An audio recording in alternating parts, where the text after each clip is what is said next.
In this video, we will prove the angle bisector theorem. What it says is that if you have an angle being bisected, the ray that bisects will divide the triangle opposite side into two segments that are proportional with the other two sides.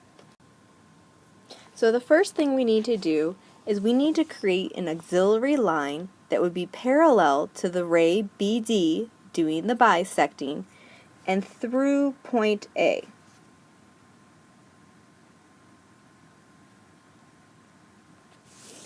We can call this line AE, and we'll get point E where we extend side BC.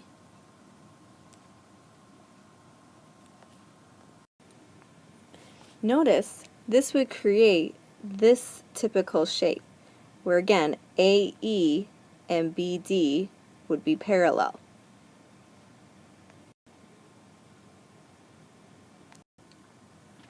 Now, again, because AE and BD are parallel, we know alternate interior angles are congruent.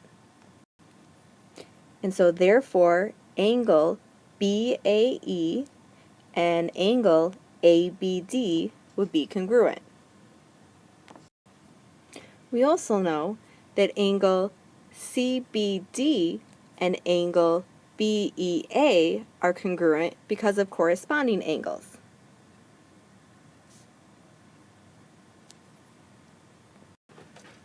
Third, we want to remember that we were given BD is an angle bisector of ABC. That would mean that actually angle ABD and angle CBD are congruent. So by the transitive property, we could state that angle BAE is congruent to angle BEA. Now, if we look at the triangle we created with that auxiliary line in the beginning, we have an isosceles triangle because we know that the base angles are congruent. If we have an isosceles triangle, we know that their sides, BE and BA, are also congruent.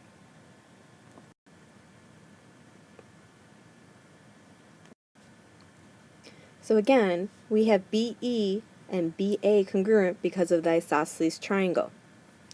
Remembering that we originally drew AE so that it was parallel to BD, we could use side splitter theorem to get EB over BC equals AD over DC. If we now substitute in AB for EB, we get what we were trying to prove, that AB over BC is equal to AD over DC.